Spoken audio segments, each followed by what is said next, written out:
Say something. There Hey, all right. Perfect. is something I do want to try Okay. since I probably won't be able to bring this up until next time. Okay, I have that set up. Perfect. So as I was editing a few days ago, it was last week. I got to this point where we were talking about, I want to say is like in the middle section of our 9/11 conspiracies. And you're like, oh yeah, like the government's not going to like tell you those things. Like they're definitely hiding something from us. And we picked up something that I don't think was either of us. Oh, right. I forgot about that already. And I can see if I can find it, but it might take me a minute. Oh, and I forgot that I have the audios. I download the audio separately. So it was on my end where it picked it up because it was on my audio track and not on yours. Oh, interesting. So, and the thing that really weirded me out about it was that it doesn't sound like me. So, figured now's a good time as any. We could see if maybe we pick something up again. Okay. That sounds good to me. I'm going to open that up right now, Eugene. If you're here with me, just say whatever you feel like, I guess. I don't really know how this whole ghost hunting thing works. I don't either. I mean, I feel like it's kind of up to the spirit. Like if the spirit, yeah. But he did agree with you in that the government will not tell you things. So just like what made it so much better is that it's like the government's not going to tell you stuff. Yeah. It was like, oh. It wasn't just like a yes. It was like a yeah. Yeah, I like the idea that he's strongly agreeing. He's like, this kid knows what he's talking about. I lived through the JFK assassination, and if I've learned anything, it's that you can't trust the government. Yeah. So, Eugene, if you want to chime in, please do. I know. I want to say he likes hanging out with me more than he likes hanging out with Gabriel, to be honest. Oh, okay. Because I feel like he hangs around me more just in general, but that's just my interpretation. Well, didn't you say that Gabriel's a vet? He is. Maybe Eugene also was, and he's like, I hung out with enough of them. They were both in the Navy, which is like kind of the funny thing, is that Gabriel was in the Navy and Eugene was in the Navy. I forgot that you actually knew. Yeah, I forgot that I was thinking that Eugene was like a persona, right? No, like I actually looked up his information. His oh god, what are those called? It's not a eulogy, but obituary. Like you put it in the paper. Oh, yeah. I looked up his obituary and it said he was a naval vet. Well, that's cool. That's how I know that his name is Eugene, and I know that, oh gosh, I can't remember how many kids it said he had. I want to say it was like 3 or something. But, little things like that. Yeah. I like survived by. Like, and he had 20 cats. He did not have 20 cats, as far as I know. Eugene likes the felines. Well, I mean, if he chimes in again, it'll be interesting to hear what he has to say. It will be. It'll be interesting to see if he has any strong opinions, especially on our topic today, which is aliens. Yeah, I was going to say, we didn't do a formal introduction, but I suppose we could kind of just jump in. We can. Welcome. Hello. Add that in. Yeah, you can all just listen to us talk about Eugene. We talked about him a little bit in previous episodes, so we're doing like a cold open for this episode. We're just gonna kind of be like, "Hey, how's it going? How's it going?" Then like, "Oh, you're in the episode already! Boom, nailed it!" Aha! Surprise! It's a surprise attack. Yeah, I do like kind of transitioning to aliens after conspiracies and then talking about ghosts. For anyone who's been listening, you probably have gathered that I'm more of a skeptic. I don't know that I believe that ghosts exist, but in terms of like crypto sort of zoology stuff, I do think at least that aliens are probably the most likely thing to really exist. I was going to ask about that. Is your opinions and thoughts on aliens and whether or not you do think they exist? Because I actually don't know if you think that or not. A science teacher actually of mine in 8th grade convinced me, and she had the simplest argument that made me a believer. And I'll go a little bit more into it later of what I actually think.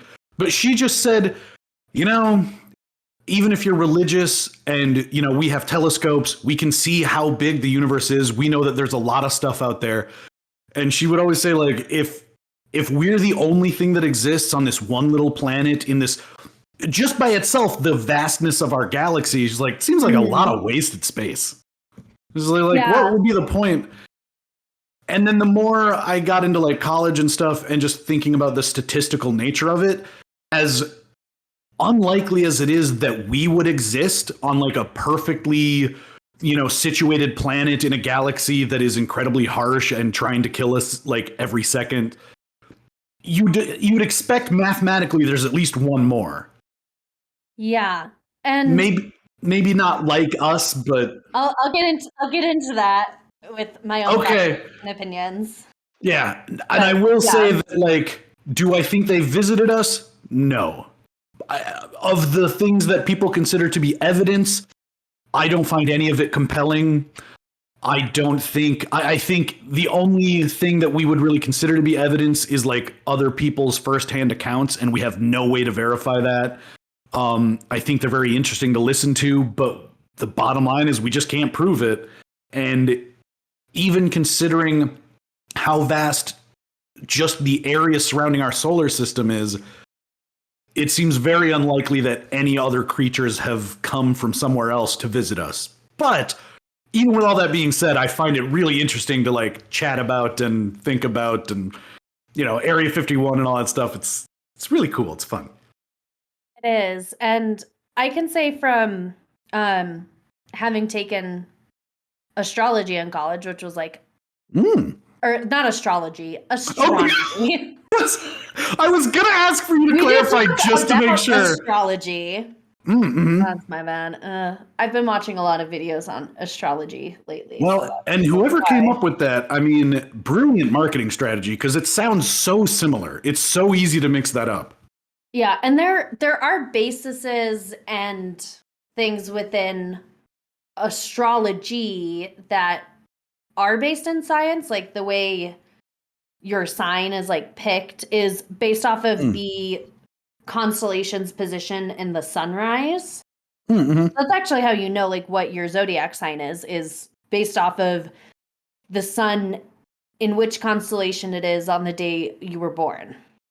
Yeah, I would assume there's a decent amount of crossover. Like, for astrology, you have to know a certain amount of the layout of the solar system, and like you said, like how that is reflected in constellations throughout the galaxy. Yeah. But then there's some other stuff where it then kind of goes into more of the what they call pseudoscience area, which I'm not going to, hit on anyone who is really into that or believes that, but that is not what we are going to get into today. Okay. Fair enough. And before we delve into that, since we've talked about the aliens already, I'll go ahead and talk about our pairings for this week real quick.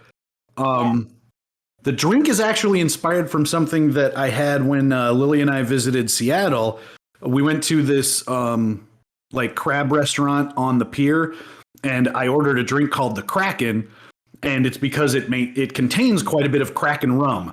Now, the actual recipe calls for the Kraken, like, cold brew coffee roasted something special thing, and I've had it before. I thought it was delicious. Couldn't find it, so I'm using just regular Kraken rum, which I also really like, but I do think it's affected the flavor a little bit. But then it's peanut butter whiskey, and that restaurant specifically uses Screwball, and I was able to find that here. So Kraken rum, Screwball peanut butter whiskey, and then cold brew coffee, a little dash of cream, and that makes the Kraken. But for this episode, I wanted to put a twist on it, and thanks to your genius suggestion, add just a little bit of the blue curacao. And I haven't quite nailed it down, but it's almost gray. You can see it; it's still sort of more of a brown, but it's grayer than like the first time I tried. Yeah. And so the drink this week we're calling the Gray in honor of people being visited by little gray aliens, also commonly referred to as green aliens, little green men, but we're specifically talking about gray ones. And then it's already kind of a coffee drink, and it made me think sort of like a breakfasty kind of thing. You wouldn't necessarily have the drink for breakfast, but the pairing you ended could have up it for brunch. Oh yeah, it'd be a great. Well, when I the only cruise I've ever been on, I loved because we got like this alcohol package, and it's a pretty hefty cost up front. But when you get onto the ship and you see all of the costs of all of the drinks, you start to have like 2 Baileys for breakfast with your coffee and stuff, and you're just having a great time, and the costs start racking up. So it's like there is definitely a time and place for like a morning drink. And that made me think of what I grew up knowing as bullseyes, which is just a piece of toast with a hole in the middle, crack an egg inside it, and fries up real good. And so I thought maybe I can like cut the edges off and make it a circle. And I'm like, there's got to be an easier way or like something that's more suited to it. So I just went out and grabbed some frozen pancakes. I've never had them. I think I might get them again just for pancakes in general because they're actually quite tasty. I just got the store brand ones and they're better than I thought they would be. Yeah, I got the Eggo ones and I was like, this has a lot of potential. And I made 2 just because I wanted to go with whichever one looked the best, and then I ended up not taking a photo. So I gave the other one to the dog for dinner, and she had a nice little treat. Yeah, I did take some photos. Every time we do this, I always have an image of what I want it to look like, and maybe I just am not enough of a chef. I haven't cooked enough stuff yet to do that well. But the whole thing I was going for was a bullseye with a pancake, small enough that when you pull out like the circle part in the middle, the kind of donut hole of the pancake, so to speak, then you fry the egg inside it. The egg yolk would be just perfectly cooked, that it's still a little gooey, but it's it's hot and ready to go. And then you gently lay the circle piece of the pancake on top of it, and it will kind of look like a little spaceship. And I call them frying saucers. Who doesn't like that? Yeah, who doesn't like a good dad joke? Eugene, that was for you. I'm sure he likes that kind of comedy. But I hope so. I hope he's laughing right now. Yeah, and hopefully he can smell it. They smell pretty good. It didn't quite turn out the way I wanted it to. The egg went all over the top of it. It didn't really soak into the pancake at all. They don't look very pretty, but they taste delightfully McGriddle-ish. And I didn't add any pancake syrup or anything, but I'm very pleased with the taste. I added syrup to mine, and I would make this for breakfast. So I was I now pretty have breakfast pleased. ideas for the next few days. Yeah, and like you were saying about like brunch, this would be a perfect thing. And actually, I was telling Lily, like, I think the better way to do it, maybe more than a bullseye with a pancake, just heat up the 2 pancakes, like fry them quick in a pan, and maybe even like while the egg is cooking, and then just use it as a sandwich. Just use the 2 pieces of pancake and like put some ham on it and stuff, maybe some cheese. I bet it'd be freaking delicious. That would be pretty good. Maybe we'll try that in the future. But for this week, we have the Gray and the frying saucers, and that will go well, hopefully, with our story this week of aliens. Yes, and I've been looking forward to this episode for a little while, just because I do have all of these ideas like listed and mapped out as far as like episodes and stuff. And I had mentioned a while back when I was home visiting, my stepmom was asking me about the podcast. And she was like, oh yeah, like that it sounds like that's really great. And I was like, yeah, like I'm really excited about some of our upcoming episodes. Like we're going to do this, we're going to do that. And I was like, and we're going to talk about aliens. And she's like, I was abducted by aliens once. And I was like, I'm sorry. What? I'm like, I have known you for 15 plus years. Yeah, it's like 15, yeah, like 16 years, I think, going on around that. I'm like, and this is the first I am hearing about this? How has this never come up once? What? How have you never mentioned aliens before?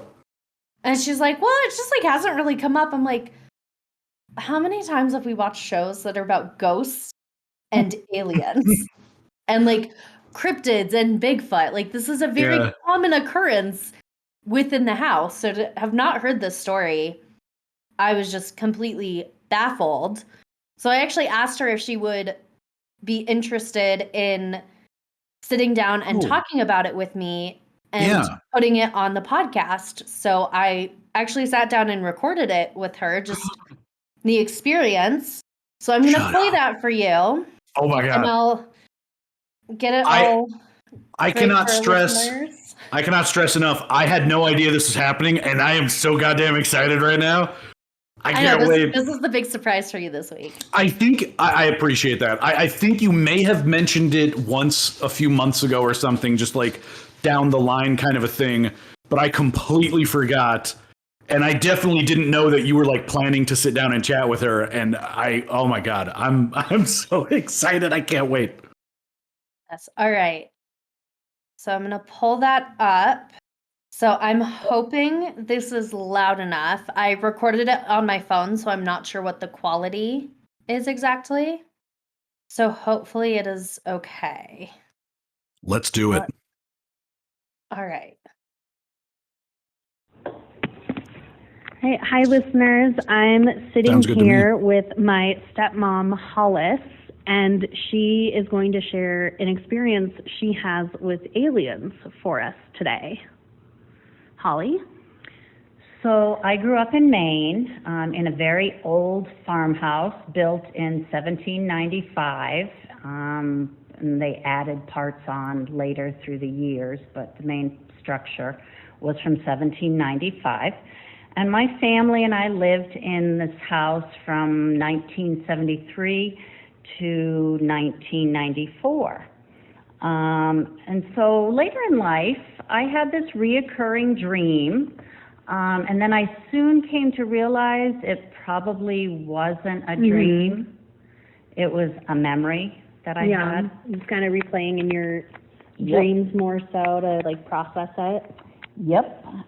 So it started, I was floating out of my bedroom down my hallway, and I wasn't quite sure what was underneath me. I think I glanced and I got a glimpse of these beings, creatures about 3 feet high, gray-green, big heads, kind of typical as to what people are seeing. Like the stereotypical kind of almost cartoon alien that's like green-gray with the big head and the big eyes. Yes, kind of. But very real to me. I'm not sure how old I was. I would say maybe I was a teenager at the time. So this being a big old farmhouse, we had two sets of stairs, a front stair and a back stair. So they brought me to the back stair, which was a very skinny, narrow stairwell and very steep with a door at the bottom. Okay. So I kind of remember looking up, the door was closed, and they threw me down the stairs, and I went really fast, still just prone on my back. And then some other beings, the very same kind, grabbed me and marched me out of the dining room and in towards the kitchen. And I remember looking over towards the breakfast nook, and my parents were sitting there, but they weren't facing me. They were looking out the window as if they were frozen in time. Oh, that's so eerie. It was bizarre, and I couldn't cry for help. I just lay there and they marched me out of the house, and that's where my memory ends. And through the years, I've tried to recall more of it, but I just couldn't. Just more the initial going down the stairs and leaving and then waking up in your own bed the next day type of thing. Yes, pretty much. So the more I think about it, the more real it felt to me, and the fact that I just can't remember kind of the before or after, with what we know now with these alien abductions. It's kind of par for the course, but yeah, that's my story. Still a very interesting experience, and thank you for sharing it with us and everyone listening today. My pleasure. Thanks for having me. Of course. That is epic. I love that. That's fantastic. I can't believe you know someone that has a story like that. And thank you to her. I'm glad that she was willing to share that with us. That definitely sounds terrifying. Yeah, I was very surprised just in general because it was something like I had not known about her. It's not like it's something I'm like, oh, like this would be such a cool thing for someone to like concoct for my podcast. I don't do that kind of thing. I think that's weird. That's definitely not me. So when I mentioned it to her and she's like, yeah, I was abducted by aliens as like a kid. I was in my youth. I was like, no. Like at first I thought I was like, is she like joking with me right now? And I was like, no, she's serious. And I'm like, I need to know more. I need to know. So that's why I was like, can I share this with everybody? Like That's fantastic. I was so excited. I also love that I wouldn't have guessed that she like grew up in New England. And I'm like, it's just so delightfully Stephen King as well. I'm like, it couldn't be this sense of like rolling hills with autumn leaves in the air and then just creepy little men in your house. Throwing you down the stairs thing is what really got me. I was like, that is atypical. And I'm like, that isn't, even just as a dream, like that you're recalling, that is creepy and traumatic. Yes. Yeah, it is very, very traumatic. So before we really start to dive into things further, I'm going to list my sources for everyone. That is Wikipedia, Gaia.com, and a little bit from NBC News. So overall, aliens, in my opinion, are both cool and scary. I agree. And that the idea of them, like overall, I think is just absolutely amazing. And that I personally think that it's kind of naive to think that we are alone in the universe, considering just the statistical probability that there is other life out there, let alone other life that is as intelligent as us potentially. Right. But then once you start to get into that, you get into all these theories of like, oh, well, like maybe they can't contact us because like we're using different technology. Maybe if we are contacted by them, they're the kinds that we don't want to be in contact with and like we're dead.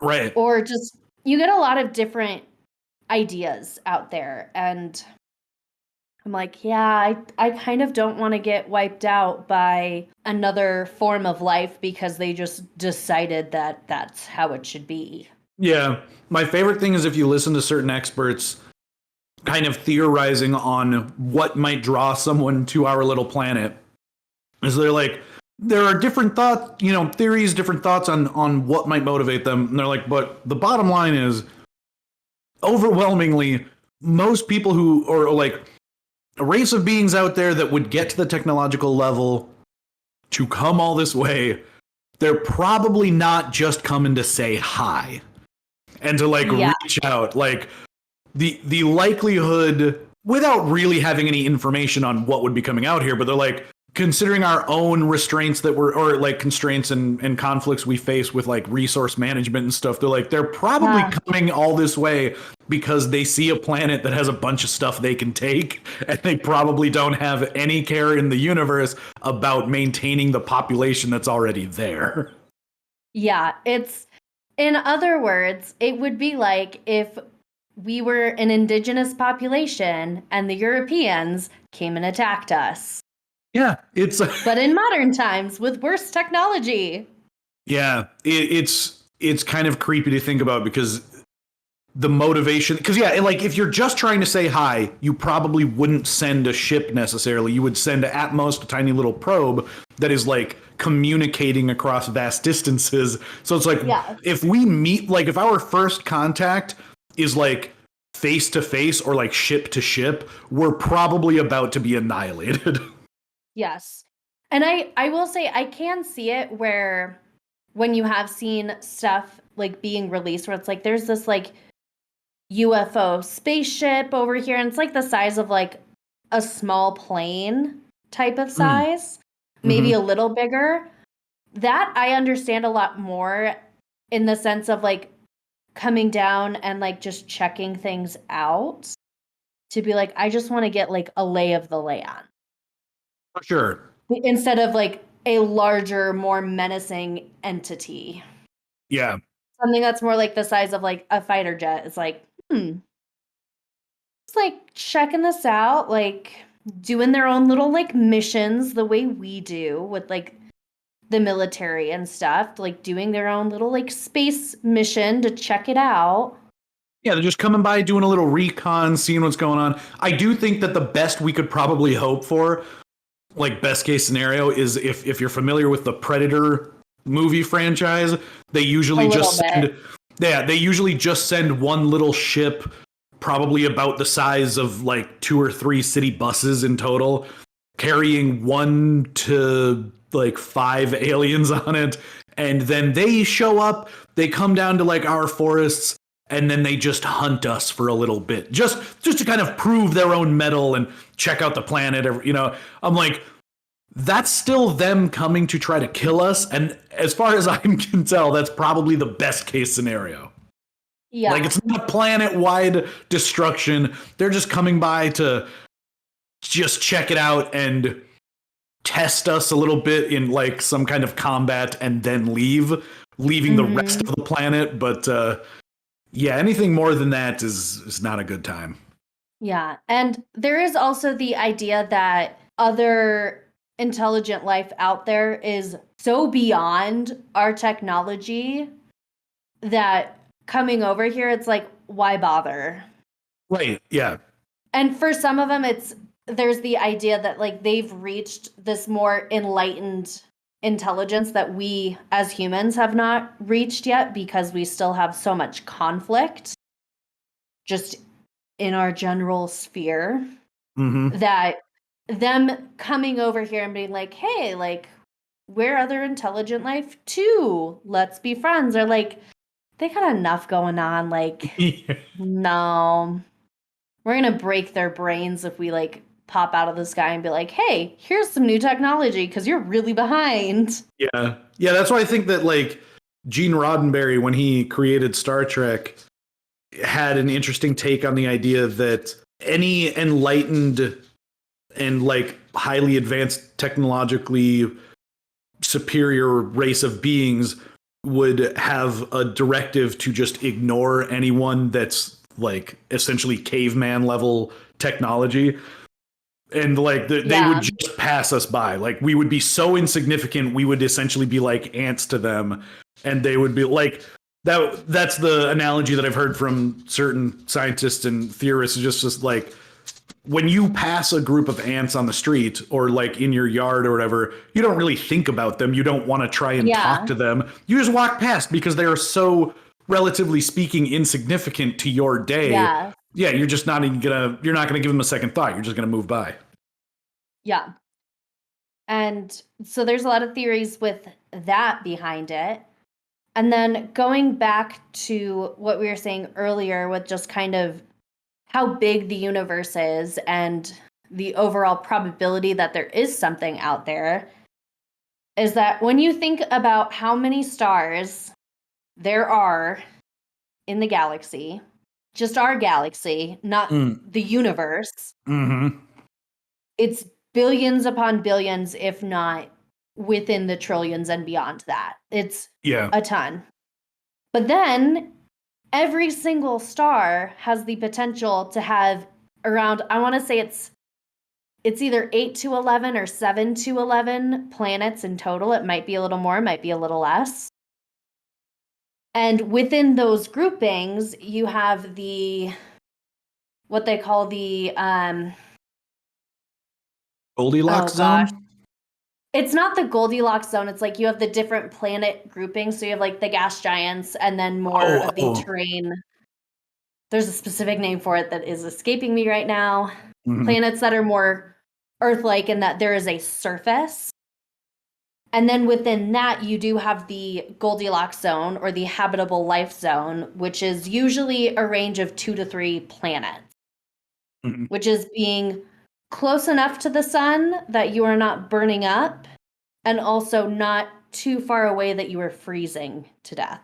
Yeah. And it is a remarkably small zone. It is. Yeah. Which I want to say within our solar system, it generally only contains Earth and Mars, maybe Venus.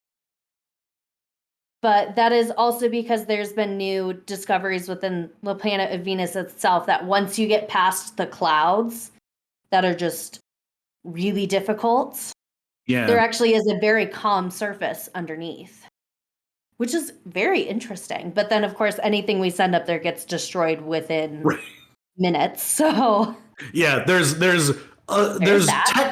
technically an atmosphere and there's technically a surface on which some life could maybe live, but we would die instantly. And like anything we would send can't withstand the pressure and the heat. So it's like maybe there was life at some point.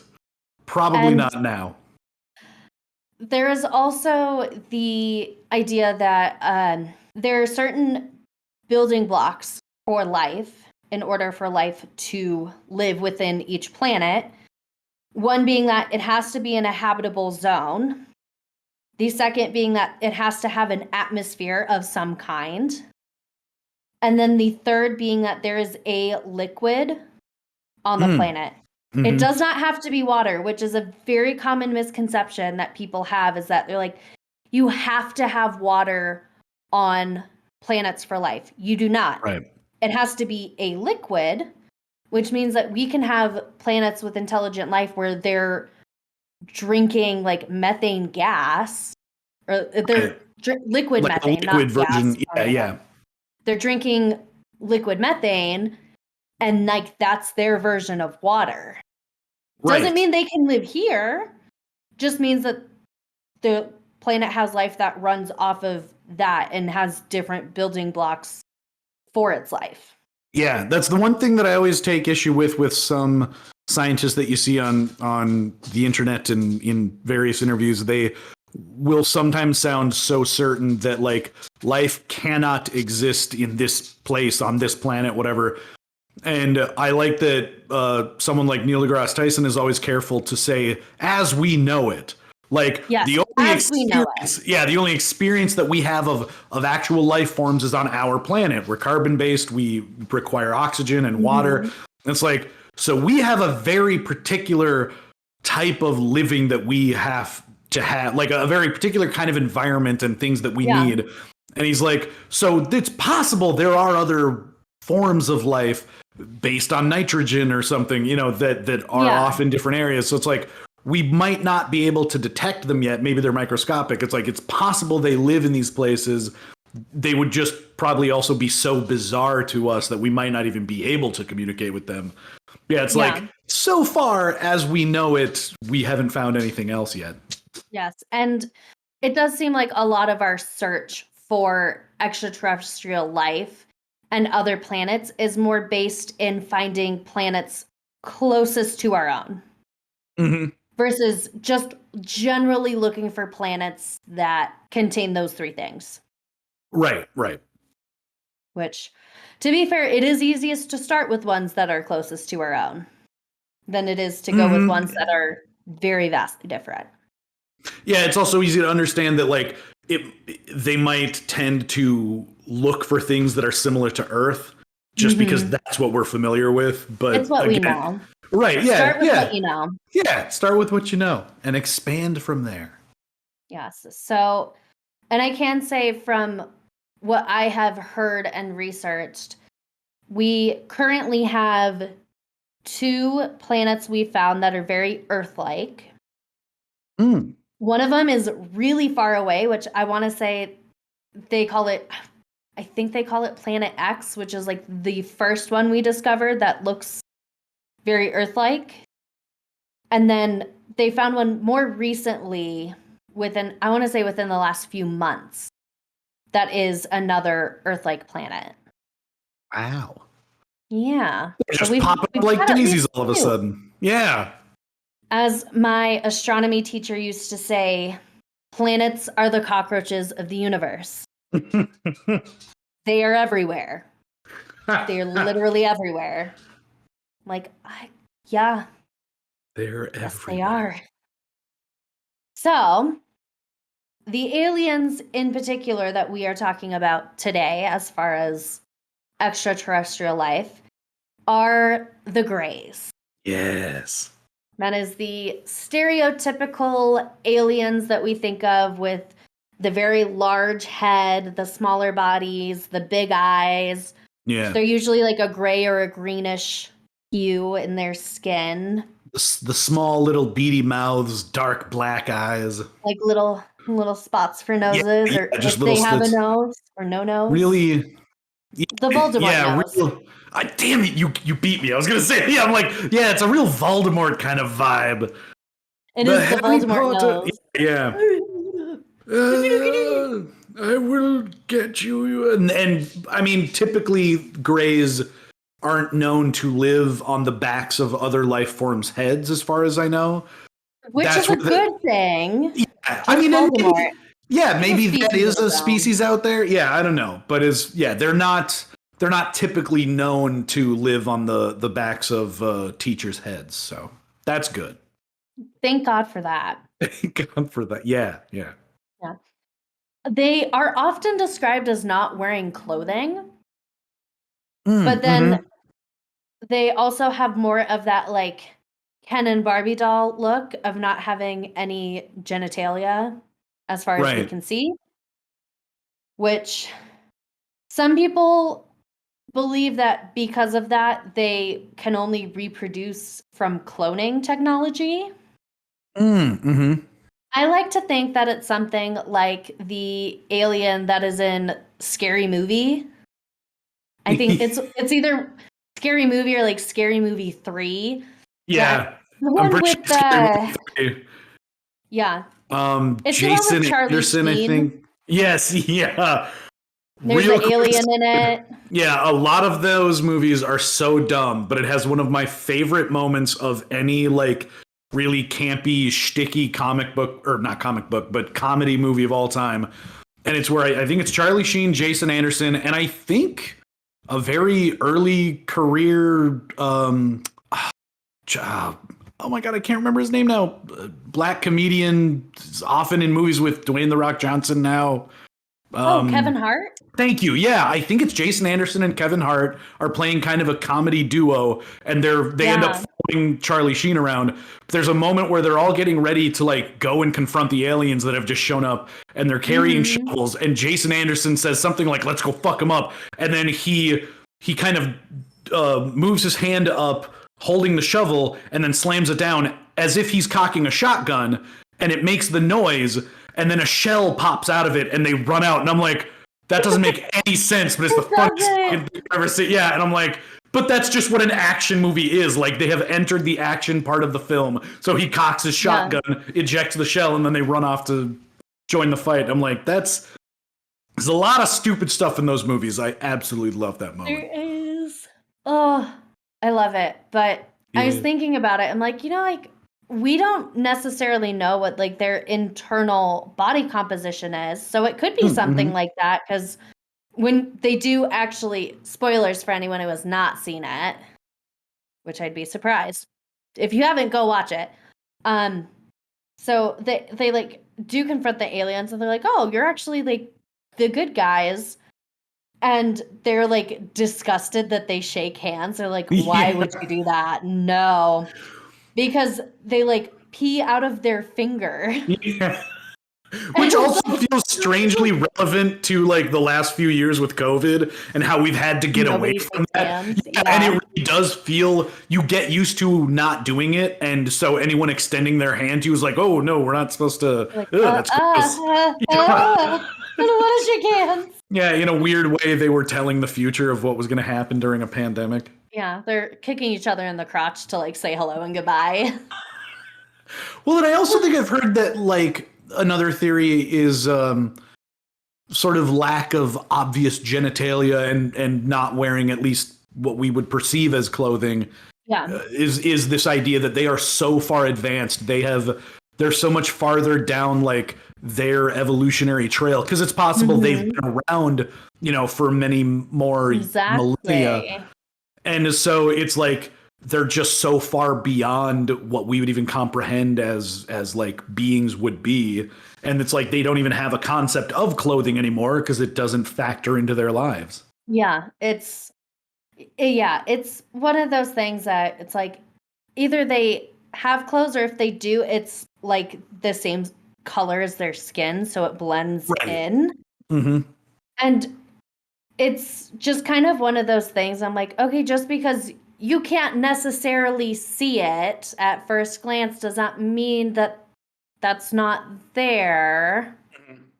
It's because you don't see that they have sex organs doesn't mean that they don't have them. Like, right. Well, and think about the creatures like taking them apart. Right. I don't think is a good idea. Yeah, and like lots of rodents and stuff that you see crawling around, or especially more like lizard-like creatures. I'd say like snakes. Yeah. I think to the average person, unless you study those kinds of creatures, you wouldn't have any idea what their genitalia were. Yeah. What they are on the creature, or what even to look for. So it makes sense that we wouldn't necessarily pick up on that right away. Or the only ones that ever visit us are just the creepy nudist ones that have been kicked out of their own societies. Kicked out and ostracized in the community. And they're like, let's go the nudist colony over there. Like, yeah. They're visiting the humans again. Yeah, they're the creepy ones that go and fuck around with the humans. And they're actually trying to do these weird sex acts on us, and it always just ends up in like horrible dreams and shit. And they're like, these humans. Yeah, it's like these humans are just squares, man. They always freak out, and it's not, but they keep coming back. They keep coming back for more. Yeah. It is one of those things like we don't entirely know, so who's to say? Yep, it's all a guess at this point. Yes, but they do have the more skeletal, long arms and legs that are a little spindly. Yeah. And creepy. They're completely hairless and a little more reptilian as far as like not having a hair, not having a nose necessarily, and not having ears. There are two distinct groups of gray aliens, and that there is a group that is 3 to 4 feet tall, and then there are some that are 6 to 7 feet tall. Oh. And they are very much different groups. Huh. I never even thought about that. I think I always just think of the shorter ones. But yeah, now that you mention it, I suppose there are accounts of taller ones too. Yes, I want to say they're usually leaning towards the 7-foot side. They are very tall. Large, like not large creatures, but tall and imposing, looming over you. Creepy. Yes, they are considered to be more reptilian humanoids. And being more human is that like they are bipedal. They have more of the human type features like arms and legs and hands and fingers with opposable thumbs. Mm-hmm. And having more of the upright shoulder, torso, hips, legs composure. Yeah, they Yes. sort of look like us, but they're not us. Yes, they look like us, but they're not. They go by a few names, which is the Zeta Reticulan. Oh, I wasn't expecting it to sound so scientific. And again, the names you're talking about are just for the tall ones. These are for both. They use them interchangeably, which I'm like, well, then I'm waiting for one of them to come down and be like, it is so offensive that you group us in these with this group over here. I love the idea that first contact would be them coming to like correct us on our pronouns. Them. Yeah, excuse me, we're beta reticulans. They're zetas. Zetas are gross. Okay? And it's like, but I love that. You traveled so far. What is that? And then they just. Like, I am so sick and tired of you doing this for the last like 70 years. Just fix it. We have radio technology. We've been getting your TV shows. First of all, Twilight Zone sucks. They do not describe us positively at all. I'd love for them to come down and be like, but I really loved Golden Girls. Bring it back. And then you're like, we can't. They're like, oh, no. I love the idea that they would just be pissy about our television. I do too. Look, we're not creative on our planet. We can't do stuff like this. Do the Golden Girls again. It's like, you're 40 years too late. It's kind of, there was sort of an expiration date on humans and you have passed it. Yes. So then other names they go by are the Roswell Greys, Roswell Aliens, and then Greys, or the Greys. Do you have any idea where Zeta Reticulan came from? I do, actually. Okay, great, because I'm like the Roswell thing or just the Greys, like, that makes sense. We all associate it with Roswell. Gray is their color. Where the hell does Zeta Reticulan come from? So, it comes from the abduction of Betty and Barney Hill. Oh, super famous abduction. Their last name is Hill? Hill. Oh, my bad. Continue. I mean, that would be quite a name. Yeah, I thought that would be a hell of a... Well, there it is. Hell of a name. Yeah, jeez. Hill, okay. So, the name Zeta Reticulan comes from the sky map that they gave Betty, and that is where they said they were from. Was this certain star system called Zeta Reticuli? I think it's Zeta Reticuli. Yeah. Something and so they're reticulans. So they are reticulans. That does ring a bell now that you mention it. Yeah, okay. The Hill family. Yes. They are thought to be controlled by having a hive mind mentality. Which is also known as like swarm intelligence, in that they are kind of more decentralized and they're like self-organizing, but it doesn't seem like there is this person giving out direction directly. Right. So it's not like a queen controlling a mind. Like they're not one organism. They just kind of have a group think. So they're still technically individuals, but they work kind of as one unit. Yeah, which they also communicate telepathically.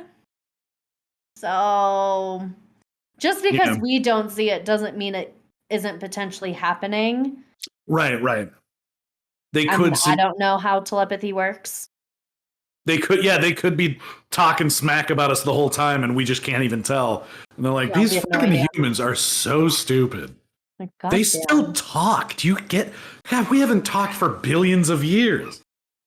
Yes. So the origins of the gray aliens goes back for, I don't even know how long, a very long time.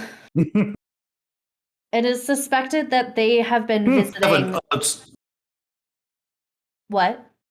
No, I was just... Go ahead. I was wondering like what the date might be, but I think you're getting to what I'm asking. I don't have a specific date because it is believed that they've been visiting our planet since the ancient Egyptians.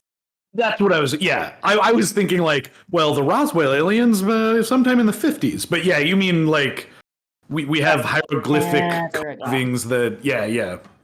They're on their money. They're in hieroglyphics, which if you go into very deep parts of the British Museum, you can find some of that stuff in like their little Egyptian section. You got to go like way back in there though. They've got like all these like coins, and you're like, that's an alien. Oh my god! Holy crap! What? I've always found the show Ancient Aliens, So to be. entertaining. It's so entertaining, and in my opinion, laughably ridiculous for the most part.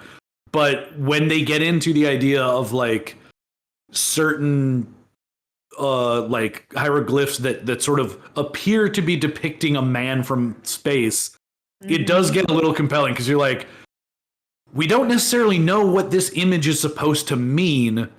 Yeah. It does look like some dude in a spaceship coming out of like, or a dude in a spacesuit coming out of a spaceship. Like, we can't say for sure what it's supposed to be, but that's sure as hell what it looks like.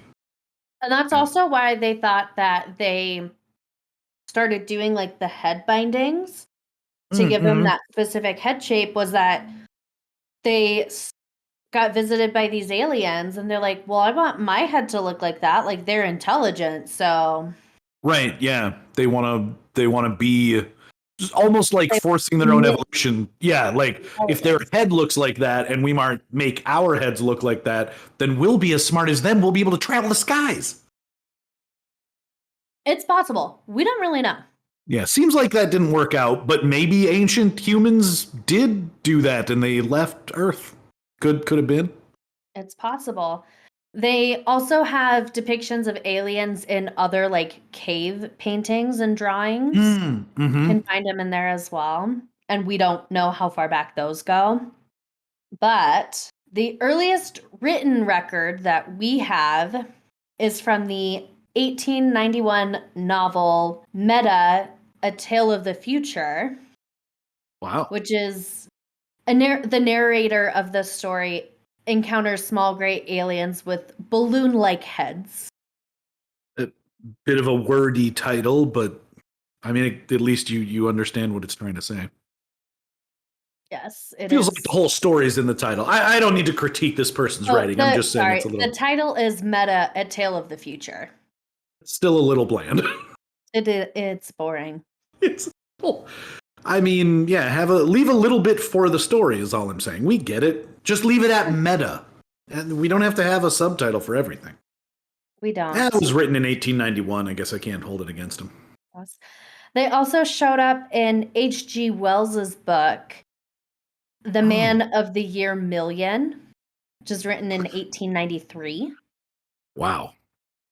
And he describes humans with no hair, no nose, no mouth, and very large heads. He also depicts the Eloi, which is similar, I guess, or I want to say that's like what he named them in his book, The Time Machine, which was written in 1895. I always forget that, like, I wouldn't have thought that kind of sort of intriguing sci-fi writing was happening so long ago. It really feels like something that didn't come around until at least like 1930s, but that's some old-timey writing. Well, I want to say H.G. Wells wrote War of the Worlds before I think so. that. Yeah. And that was like a big deal for people because that was one of his more popular works involving aliens. Well, and I think too that it's more commonly known as the radio play like Verified Millions. Yeah, coincidentally by another Wells generation later. And so I suppose maybe that's just why I associate it more with like the 50s. But yeah, I mean, H.G. Wells was quite a time ago. Yes. We also get information from the occultist Aleister Crowley, who I very much want to do an episode on because he just is a very interesting person. And that he described having a meeting with a being extraterrestrial of some kind named Lamb. I'm sorry, lamb? Like, Yes. bah? Oh, okay. Which he described to be similar to the gray aliens. But this was just an individual named lamb. The alien is named Lamb. Right. Yeah. All right. I mean, they might have names that just happen to sound like things that just. I'm just saying, from a writing standpoint, that feels lame.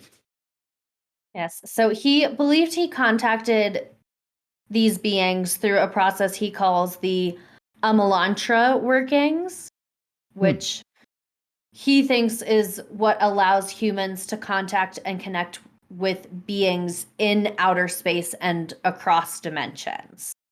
Wow. It's quite a device. Yes. Well, this alien Lamb, his homeboy, has had other encounters with other people. Oh, in Which other is- dimensions and in other planets? Just other people here in Earth. He's got a device that can take him, as far as we can tell, literally anywhere in all of existence. And he just comes and hangs out with Earthlings. Yes, All right. he has hung out with other occultists and a few ufologists, I guess. It's like what he's doing with his time. Look, man. I know I have this cool device. I've gone everywhere in every time. Earth is the only other place that has people. So I'm going to keep coming back. Yeah, but people have described being visited by him specifically, which I think is very interesting that they're like, oh yeah, it's this one specifically. And they have all described him as having a cold computer-like intelligence, and that intelligence being utterly beyond human comprehension. I am Lamb.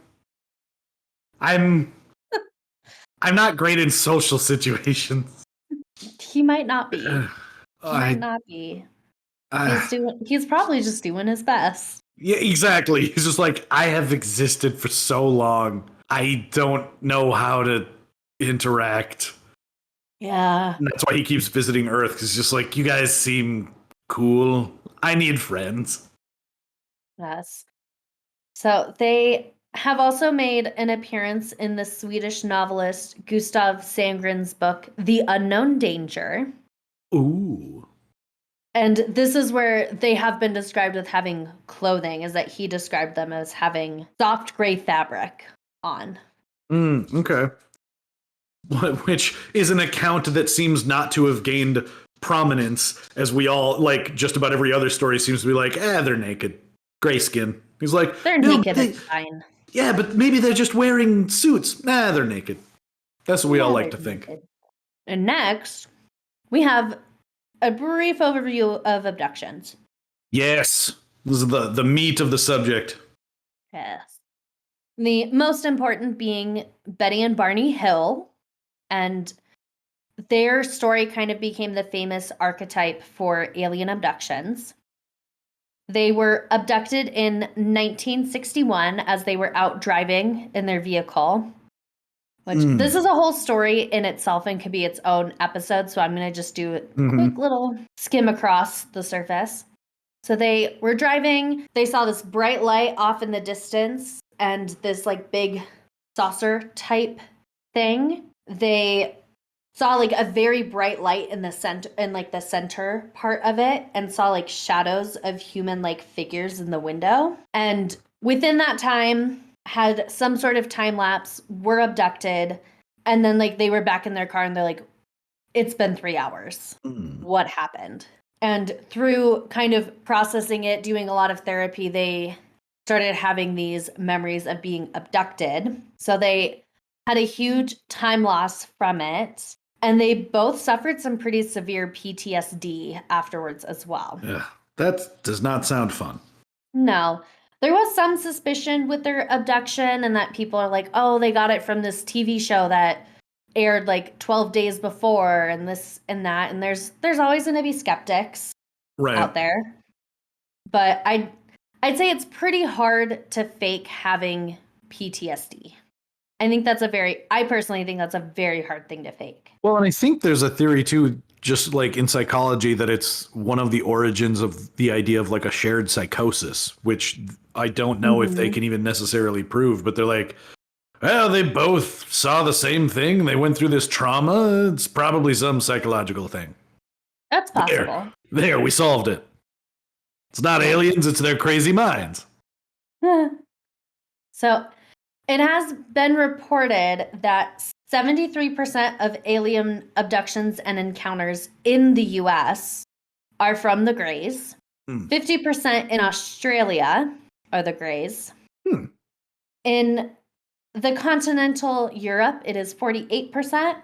And then Wikipedia said 125% in the UK, which I think is actually just 25%. What the hell? Yeah. That's... Then the fact that it's 125 kind of made my day. A lot of the incidents are sort of doubling up on each other. It's the idea that they're the only country that has individuals who have been abducted so many times that they count like an extra percentage. Right, exactly. They count extra. Exactly. It's possible. One thing that is very common is that the abductions are generally very traumatic. Most people don't want to talk about them if they can even remember them. Most of them don't. For some people, if they do remember things, it's very small bits and pieces. They don't generally remember the whole thing. Some absolutely do, and they're like, I don't want to talk about it. Or if they do talk about it, it takes a very long time for them to then talk about it. Yeah. And it has been noted to be as traumatic as being sexually assaulted or in military combat. Right. I will say that even as a skeptic, I personally don't know if I believe in any actual accounting of abductions. But what seems to be clear from any standpoint is that the trauma is real. Yeah. Whatever they experienced, however they perceived it, whatever, the trauma is real. Yeah, the trauma is certainly real. They have experienced something that is not pleasant. Yes. Something we do know is that they are very interested in the human body, and more specifically in like wanting samples, if that makes sense. Yeah, taking a little like biopsy tissue or something. Almost. Yeah. Barney Hill stated that they took a sample of semen from him because they're like, we need this, I guess. We need this. Okay. Some people have claimed to have been used as a vessel for creating an alien human hybrid, and then they like come and take the fetus away after a short amount of time, which if they're doing that, they need to stop that. That is not consensual. No, yeah. Although I do like that as, to me, the most logical reason. It kind of answers certain questions for like the idea that there's no obvious genitalia.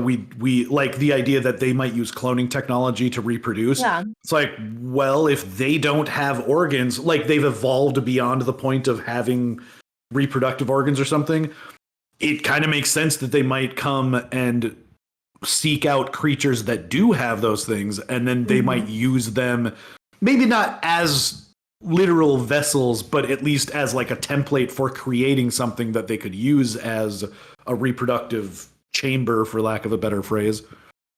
But like it just seems like the most reasonable explanation for why they would give any shit about like what makes us humans. I don't know. Yeah, and realistically, I think that if that is what they are trying to do and that's what they want, they just need a website where people can sign up for it, because people will. Absolutely. There are people out there that be like, I consent to this, pick me. I'll give you some DNA. Yeah. I don't know if I have the correct body for carrying an alien hybrid zygote to term, but I'll look into it. Give me a pamphlet. Just at least let me look into it. Let me look into it. Yeah, give us the option. Yeah. They can do this in a consensual way. They just aren't choosing to do it. Yeah. They might even be able to make a little scratch on it. There would be people who would be, a bunch of weird, eccentric billionaires who were like, yeah, I'd like to see a weird human alien thing. Well, yeah, And it's one of those things. I'm like, you'll find the right people. They're out there. Oh yeah. There is undoubtedly, there are definitely people that would sign up for it for free without hesitation. There are people out there that have been waiting for that opportunity. I am sure there are. I am not one of those people, but I know they exist. Me neither. No judgment. Hey, if that's what you're into. If that's your thing. Yeah. And that's kind of the whole point, is it just should be consensual. If aliens want to do this. You want to do it, be consensual. Yeah. We're telling you, aliens. If there are any aliens listening to this, you can find humans that will sign up. You can. It's out there. You just build a website, you'll find it. Yeah, exactly. And as we've kind of touched on earlier, there is the theory that they are a later evolution of the human species. And that they have evolved to where they are now from doing so much cloning and like DNA modification that they now can no longer reproduce like with their own DNA. Right. Yep. And that like that would be why they're trying to like harvest our DNA, is to either keep their species alive or to create these hybrids. Yeah, after you essentially copy the same strains of DNA so many like millions of times, they're like, we need some fresh sauce in the mix, so to speak. Yeah. It is generally agreed in an overarching sense that they are conducting some sort of long-term testing of sorts. And that we are seen as more of a test subject. Yeah. And that they are a bit more unconcerned with our emotions and feelings. Without a doubt, yeah. There are a few out there that are, but most of them are like, meh.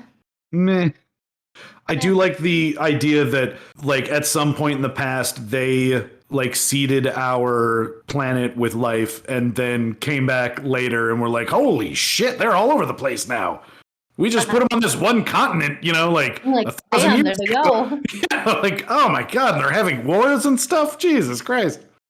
That actually would be kind of funny if that is how everything happened. They're just like, boop, there you go, be free. Then they came back and they're like, oh my God. They're like, oh my God, they're killing each other. No. Yeah. Why can't you all just get along? They have been observed to be working with other species of aliens. One of which being a more reptilian type, which that was kind of interesting because they are also described to be kind of reptilian, but more on the human side. Yeah. We're sort of, I mean, I guess we're in a way kind of part reptile. I mean, sort of, we have, I mean, a little, yeah, we have certain similarities in our brain structure and things. And there's also a Nordic alien species. Shut up, really? Yes. I don't know if you've heard of the... Yes. Shut up. No, I've never heard of that. That sounds amazing. Have you heard of the Travis Walton abduction? No. Oh, well, we'll cover that. That's a very interesting one. Okay. But that was his experience, was being abducted by Nordic aliens.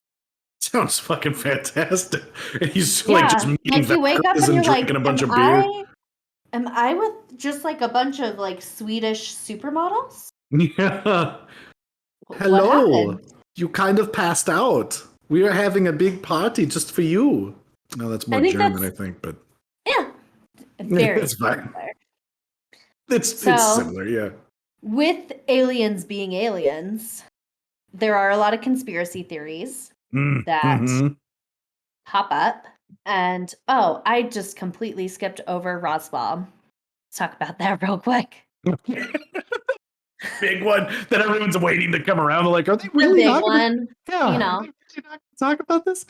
So there's also Roswell, which is the big famous crash that happened in 1947, where a flying saucer crashed into Roswell, New Mexico. They didn't link gray aliens to it until 1980, technically. But the saucer was discovered by, I believe it was a local farmer, and that they like crashed in his field. or somewhere like on his property, and he's like, what is this? Like trying to figure out what to do, and then the government just like showed up, and he's like, not sure what this is. Well, this looks like some weird space technology. Yes, and like to this day, the government will say it's a weather balloon. It was a weather balloon that came and crashed in the field. It is nothing else. Everybody get over it. It's nothing. Yeah, it's just weird stuff. Stop looking at it. Yep. But there were multiple eyewitness accounts to government officials carrying and handling these unusual proportioned, bald, child-sized gray beings. Weird. Most likely aliens, I think. Yeah, it's some weird cloning program. The government's not going to tell us. We know that. So there are a lot of conspiracy theories surrounding aliens, going back to that. Okay, perfect. Conspiracies. Yeah. Yes. So one of them is that, the whole government denying and being like, this isn't real. This is not what you think it is. No. Right, the weather balloon. Yes, that's just tissue paper. Yes, it's part of this government disinformation deniability campaign. Near the government, that's kind of more the general public. Ignorance is bliss. Yeah. The less they know, probably better. There are some people out there where like this would be too much for them. And I think that's fair to say. I don't think that's the general public, but I've also seen people do very stupid things. Just working in retail. Yeah, there are definitely people who, like, there are examples of people that you can put forth that makes you understand why the government would keep stuff under wraps. Yeah, I can say from my own experience, I did have someone be like, "What time do you open? It says you open at 8." I'm like, "We open at 8, and it's 8:02 now." So yeah. I will not let you in a second before. We open at 8. Yeah. They're like, "Oh, but like some stores open 10 minutes before." And I was like, "Most do not. That's a lie. No." Yeah. No. I don't know anyone who does that. You open at 10. It is at 10, not 9:50. And even if other stores do, this one doesn't. This one doesn't. Those are our hours. Get used to it. Oh, and I'm like, okay. Yeah. It's not my fault you decided to get up at 6 a.m. Yeah. Your job doesn't start until 9. What are you doing here? People are so weird.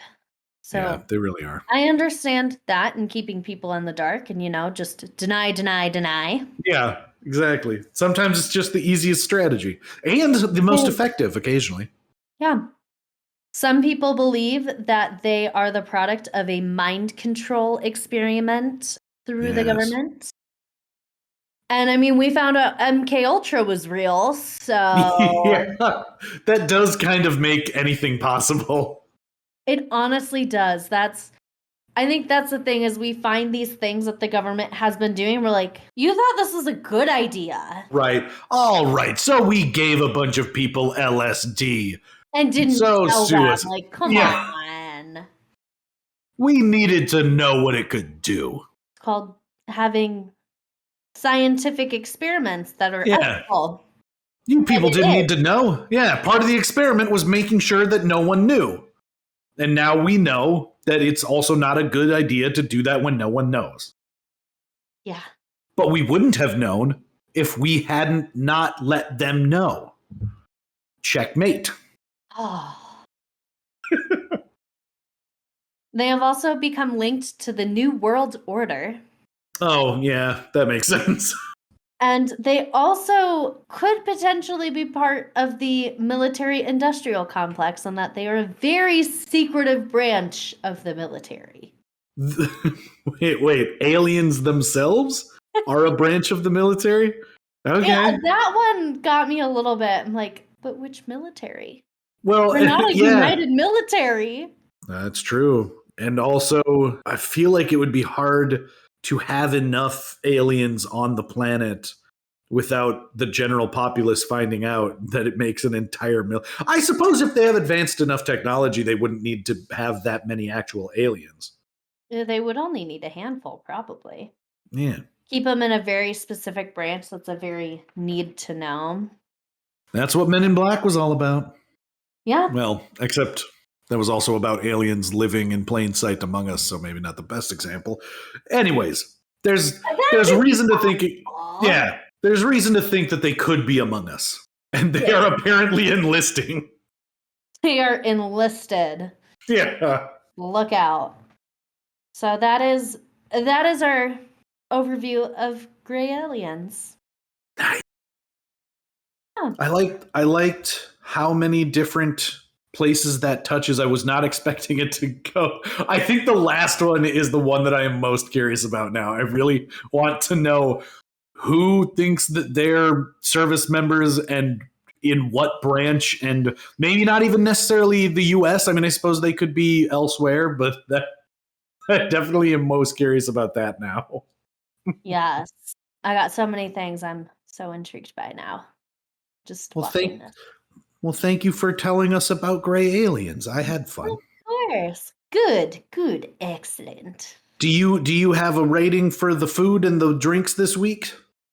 I am going to give the food a solid 7.5.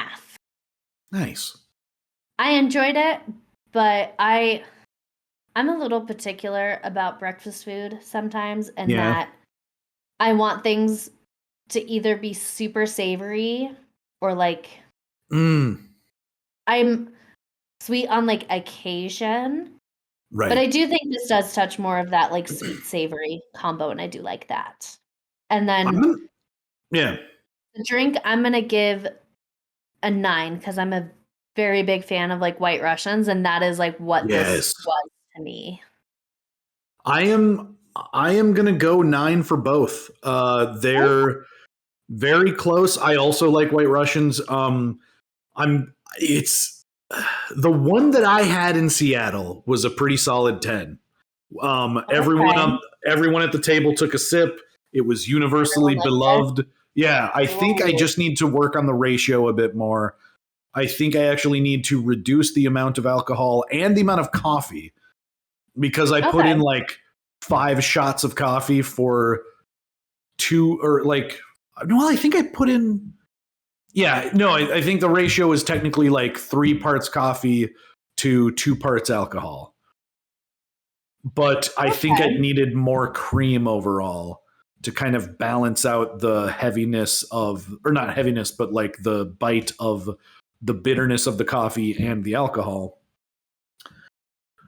But I think it's nearing perfection. It's almost like the perfect drink to me. Good. And then I think it pairs really well with the little pancakes. And it does pair well together. I'd give the pairing like an 8. Yeah, it's so close to being a 10 for me. I was surprised how much I liked it. But I think kind of what I mentioned before, I think the better way to do it would be, instead of trying to make the pancakes into bullseyes, just kind of fry up the little pancakes and use them as like buns for a sandwich. Make one egg, put on some like cheese and some ham and stuff. Ooh, that'd be good. Make a little sandwich with that.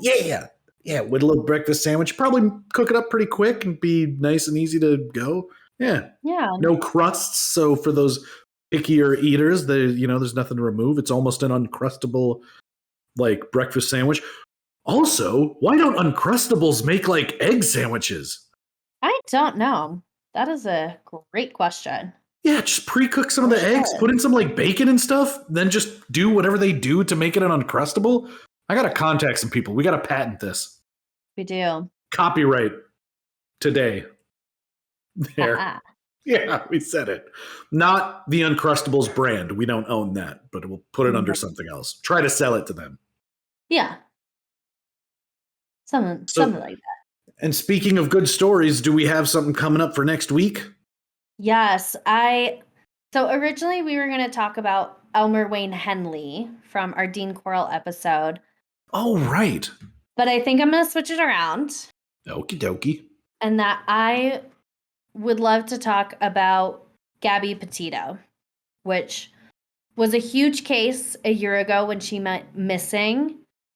And I didn't want to talk about this at like shortly after it happened, just because of everything being so insane. And in some ways, kind of the amount of media coverage it was getting, it's hard to kind of get all of the details straight as things are coming out and like the story is changing.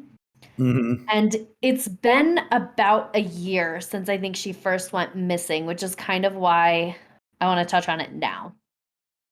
That makes sense. Yeah. Because like I want to say more of those last little details have kind of come out. Right. Yeah. Let some time pass. Let everything kind of get fleshed out a bit more. Wait until all the details are essentially in.